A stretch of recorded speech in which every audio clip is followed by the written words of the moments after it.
चला तर मंडळी, आज करूया थेंबरही पाण्याचा वापर न करता अगदी 5 ते 6 दिवस टिकणारी अतिशय मस्त आणि जबरदस्त चवीची खमंग कुरकुरीत भरली कारली। आता व्हिडिओमध्ये दाखवल्याप्रमाणे जर का तुम्ही ही भरली कारली बनवली तर घरातील मोठेच काय तर लहान मुलं सुद्धा आवडीने खातील, कारण या पद्धतीने बनवलेली ही कारल्याची भाजी अजिबात कडवट होत नाही। त्याचबरोबर भरली कारली बनवण्यासाठी इथे आपण एक खास मसाला सुद्धा तयार केलेला आहे, त्यामुळे भरली कारली खायला अतिशय चवदार आणि चविष्ट लागतात। चला तर मग ही अजिबात कडवट न होणारी, खायला खुसखुशीत कुरकुरीत लागणारी भरली कारली कशी बनवायची ते बघूयात। तर त्यासाठी इथे मी 4 मध्यम आकाराचे ताजे कोवळे कारले घेतलेले आहेत। वजनी म्हणाल तर हे पाव किलो इतके कारले आहेत। तर आता काय करायचं, सुरुवातीला कारल्याला पाण्याने स्वच्छ धुवून आणि कोरडं करून घ्यायचंय। त्यानंतर बघा, कारल्याचा हा वरचा जो खरखरीत भाग असतो ना, यामध्ये कडवटपणा थोडासा जास्त असतो, त्यामुळे काय करायचं, सुरीने किंवा पिलरच्या मदतीने याला खरवडून आपल्याला काढून टाकायचंय। तर जमेल तितका हा वरचा जो खरखरीत भाग आहे तो आपल्याला सुरीने बाजूला काढून टाकायचा आहे। तर हे बघा, सारख्याच पद्धतीने इथे मी बाकीचे जे 4 कारले आहेत त्यांचा सुद्धा वरचा जो खरखरीत भाग आहे सुरीने बाजूला काढून घेतलेला आहे। आता त्यानंतर आपल्याला कारले कट करायचे। तर काय करायचं, कारल्याचा पुढचा देठाकडचा आणि टोकाकडचा भाग आपल्याला सुरीने कट करून घ्यायचा आहे। आणि त्यानंतर इथे मी व्हिडिओमध्ये दाखवल्याप्रमाणे मध्यभागी कारल्याला अशा पद्धतीने चिरून याच्या उभ्या फक्त 2 फोडी आपल्याला करून घ्यायच्या आहेत। त्यानंतर काय करायचंय, कारल्यामधल्या ज्या बिया आहेत त्या आपल्याला चमच्याच्या मदतीने बाजूला काढून टाकायच्या आहेत। यातल्या बिया काढून टाकल्या की म्हणजे मग यामध्ये मसाला भरणं आपल्याला सोयीस्कर होतं आणि मसाल्याचं स्टफिंग यामध्ये अगदी व्यवस्थित केलं जातं। तर हे बघा, सारख्याच पद्धतीने सगळ्याच कारल्यांच्या फोडींमधल्या मी बिया बाजूला काढून घेतलेल्या आहेत।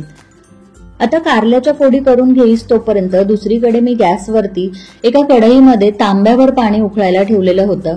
पाण्याला उकळी आली की त्यामध्ये आपल्याला 1 चमचाभर मीठ आणि पाव चमचा हळद घालायची आणि हळद मिठाच्या पाण्यामध्ये या कारल्याच्या फोडी घालून आपल्याला मध्यम गॅसवरती 3 ते 4 मिनिटांसाठी वाफवून घ्यायच्या आहेत। आता यावरती आपल्याला झाकण ठेवायचं, गॅस मध्यम करायचा आणि मध्यम गॅसवरती झाकण ठेवून या कारल्याच्या फोडी वाफवून घ्यायच्या आहेत, म्हणजे मग कारल्यातला जो कडूपणा असतो तो कमी होतो। त्याचबरोबर हळद मिठाच्या पाण्यामध्ये कारलं शिजल्यामुळे छान मऊसर होतं।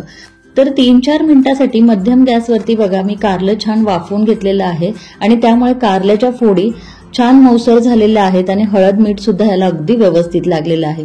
तर सगळ्या कारल्याच्या फोडी या उकळत्या पाण्यातून बाजूला काढून घेतलेल्या आहेत। आता याला थंड होण्यासाठी आपण बाजूला ठेवून देऊ। तोपर्यंत भरली कारली बनवण्यासाठी इथे आपल्याला एक मसाला तयार करून घ्यायचा आहे। त्यासाठी इथे मी 1 छोटी वाटी इतके कच्चे शेंगदाणे घेतलेले आहेत। शेंगदाण्यामध्ये आपल्याला 1 चमचाभर तेल घालायचंय आणि शेंगदाणे छान आपल्याला खरपूस मध्यम गॅसवरती साल तडकेस तोपर्यंत चांगले भाजून घ्यायचे। आता हे शेंगदाणे भाजून घेत असतानाच यासोबत आपल्याला सुकं खोबरं सुद्धा भाजून घ्यायचंय। तर त्यासाठी इथे मी अर्धी वाटी सुक्या खोबऱ्याचे काप घेतलेले आहेत। याऐवजी तुम्ही अर्धी वाटी सुक्या खोबऱ्याचा कीस घेतला तरी सुद्धा चालेल। आता याला सुद्धा आपल्याला मिनिटभरासाठी शेंगदाण्यासोबत मंद गॅसवरती थोडंसं भाजून घ्यायचंय। तर सुक्या खोबऱ्याचे काप आणि शेंगदाणे थोडेसे भाजून झाले की यामध्ये 2 चमचे धणे, 2 चमचे तीळ आणि 7 ते 8 लसणाच्या पाकळ्या घालायच्या आणि मिनिटभरासाठी पुन्हा एकदा याला आपल्याला मंद गॅसवरती छान खरपूस भाजून घ्यायचंय। आता हे सगळं आपल्याला मंद गॅसवरती हलकासा तांबूस रंग येईस तोपर्यंत छान असं खरपूस होईस तोपर्यंत भाजून घ्यायचंय। तर हे बघा, हे सगळं मी मस्त असं भाजून घेतलेलं आहे। गॅस बंद करायचा, याला पूर्णपणे आपल्याला थंड करून घ्यायचंय आणि मग इथे मी याला मिक्सरच्या भांड्यामध्ये काढून घेतलेलं आहे। आता यामध्ये आपल्याला काही कोरडे जिन्नस घालायचे। त्यासाठी इथे मी 1 चमचाभर लाल तिखट घेतलेला आहे। त्याचबरोबर 1 चमचा किसलेला गूळ, चवीपुरतं मीठ आणि अर्धा चमचा इथे मी किचन किंग मसाला घेतलेला आहे। हे कोरडे मसाले आपल्याला मिक्सरच्या भांड्यामध्ये काढून घ्यायचे आहेत आणि यामध्ये पाणी न घालता आपल्याला हे मिक्सरवर फिरून जाडसर असं वाटून घ्यायचं आहे। तर या इथे तुम्ही बघू शकता, छान असा हा भरली कारलीचा आपला मस्त खुसखुशीत खमंग हा मसाला बनून तयार झालेला आहे। पण सगळं साहित्य अगदी व्यवस्थित भाजून घेतलेलं असल्यामुळे मसाला अगदी मस्त खमंग होतो आणि त्याचबरोबर अगदी खरखरीत वाटून घेतलेला असल्यामुळे स्टफिंग सुद्धा व्यवस्थित करता येतं। अजिबात चिवट चिकट हा मसाला होत नाही। आता हा मसाला मी एका ताटामध्ये काढून घेतला आणि यामध्ये थोडीशी बारीक चिरलेली कोथिंबीर घातलेली आहे। या स्टेजला तुम्हाला जर हवं असेल तर थोडासा चिंचेचा कोळ सुद्धा यामध्ये तुम्ही घालू शकता। कोथिंबीर घालून मसाल्यामध्ये अगदी व्यवस्थित मिक्स करून घेतलेली आहे आणि मसाला तयार करून घेईस तोपर्यंत आपल्या वाफवलेल्या कारल्याच्या फोडी सुद्धा थंड झालेल्या आहेत. आता काय करायचं, याला बघा हाताने थोडंसं दाबून पिळून यातलं जे जास्तीचं पाणी आहे ते आपल्याला काढून टाकायचंय. शक्य होईल तितकं आपल्याला यातलं पाणी काढून टाकायचंय. खूप जास्त याला घट्ट दाबून पिळून घ्यायचं नाही, नाहीतर कारल्यांच्या फोडीचे तुकडे होऊ शकतात. तर हे बघा, यातलं मी जमेल तितकं पाणी बाजूला काढून घेतलेलं आहे, म्हणजे याचा कडवटपणा जो आहे तो आणखीन कमी होतो. आता या कारल्याच्या फोडींमध्ये आपल्याला हा मसाला भरून घ्यायचा आहे. तर कारल्याचं स्टफिंग करत असताना तुम्ही इथे बघू शकता, जेवढा मसाला या कारल्याच्या फोडीमध्ये मावेल इतकं आपल्याला यामध्ये भरून स्टफ करून घ्यायचा आहे. तर बोटांनी चांगलं दाबून दाबून या कारल्याच्या फोडींमध्ये मसाला चांगला भरून घ्यायचा आहे.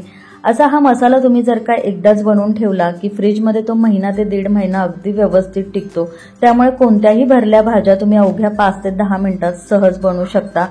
तर भरली वांगी, भरली दोडके बनवण्यासाठी तुम्हाला हा मसाला अगदी सोयीस्कर जाईल. त्यामुळे असा हा मसाला एकदाच बनवायचा, म्हणजे मस्त खमंग भरल्या भाज्या तुम्ही अगदी झटकीपट बनवून तयार करू शकता. तर हे बघा, एक एक करून सगळ्या कारल्याच्या फोडींमध्ये मी हा मसाला छान असा अगदी व्यवस्थित भरून घेतलेला आहे. तर आता इथे आपण सगळ्या कारल्यांच्या फोडींमध्ये मसाला चांगला स्टफ करून घेतलेला आहे. चला आता आपण पुढची कृती करूयात. तर सुरुवातीला आपण ज्या पॅनमध्ये मसाला भाजलेला होता त्याच पॅनमध्ये एक पळीभर आपल्याला तेल घालायचं आहे आणि कारल्याच्या फोडीमध्ये मसाला घातलेली जी बाजू आहे ती पॅनच्या आपल्याला तळाशी अशा पद्धतीने ठेवून द्यायची आहे, म्हणजे मग कारल्याच्या फोडीमधून मसाला वेगळा होणार नाही.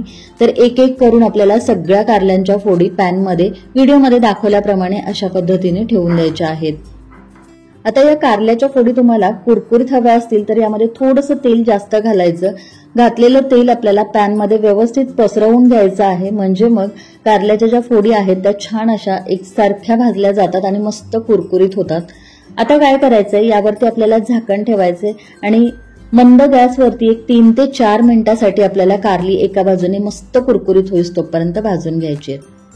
3 मिनिटांनंतर यावरचं झाकण काढलंय तर बघा, कारल्याची जी वरची बाजू आहे ती सुद्धा वाफवल्यामुळे छान मऊसर झालेली आहे, शिजलेली आहे. आता वरच्या बाजूने सुद्धा कारलं भाजण्याकरता आपल्याला पलटी करून घ्यायचंय. तुम्ही बघू शकता कारलं छान असं खरपूस भाजलं गेलेलं आहे. छान तांबूस रंगावरती थोडंसं तेल घालून कारलं कुरकुरीत होईस तोपर्यंत खालच्या बाजूने भाजून घेतलं आणि एक एक करून कारल्याच्या फोडी आपल्याला पलटी करून घ्यायच्यात, म्हणजे मग कारल्याची जी वरची बाजू आहे ना ती सुद्धा छान अशी कुरकुरीत भाजली जाईल. थोडंसं तेल घालायचं आणि पुन्हा एकदा मी यावरती झाकण ठेवलेलं आहे. अगदी 2 मिनिटांसाठी मंद गॅसवरती कारलं छान असं खरपूस होईस तोपर्यंत, कुरकुरीत होईस तोपर्यंत भाजून घ्यायचं. तर हे बघा, दोन्ही बाजूनी कारलं छान असं कुरकुरीत आणि खरपूस असं भाजून घेतलेलं आहे. मस्त अशी ही आपली भरली कारली अशा पद्धतीने तयार होतात. सुरुवातीलाच या कारल्याच्या फोडी उकळत्या पाण्यामध्ये घालून थोड्याशा शिजवून घेतलेल्या असल्यामुळे आता मात्र याला शिजायला फार जास्त वेळ लागत नाही. मंद गॅसवरती पॅनमध्ये 1 चमचाभर तेल घालून दोन्ही बाजूनी कारल्याच्या फोडी चांगल्या खरपूस अशा भाजून घेतल्या की लगेचच आपली ही भरली कारली बनून तयार होतात. आता यामध्ये आपण थेंबरही पाण्याचा वापर केलेला नसल्यामुळे ही भरली कारली अगदी 5 ते 6 दिवस व्यवस्थित टिकतात. प्रवासामध्ये जरी तुम्हाला ही भरली कारली न्यायची असतील तरी सुद्धा ही अजिबात खराब होत नाही, कारण यामध्ये आपण पाण्याचा अजिबात वापर केलेला नाहीये. या पद्धतीने ही भरली कारली बनवली ना की अजिबात कडू लागत नाही, खायला अगदी मस्त खमंग आणि खरपूस लागतात आणि कडवट न झाल्यामुळे लहान मुलं सुद्धा ही भाजी अगदी आवडीने खातात. त्यामुळे ही थोडीशी वेगळ्या पद्धतीची भरली कारली तुम्ही सुद्धा नक्की करून बघा. तर पुन्हा भेटूया अशाच एका मस्त आणि जबरदस्त रेसिपी सोबत. तोपर्यंत धन्यवाद.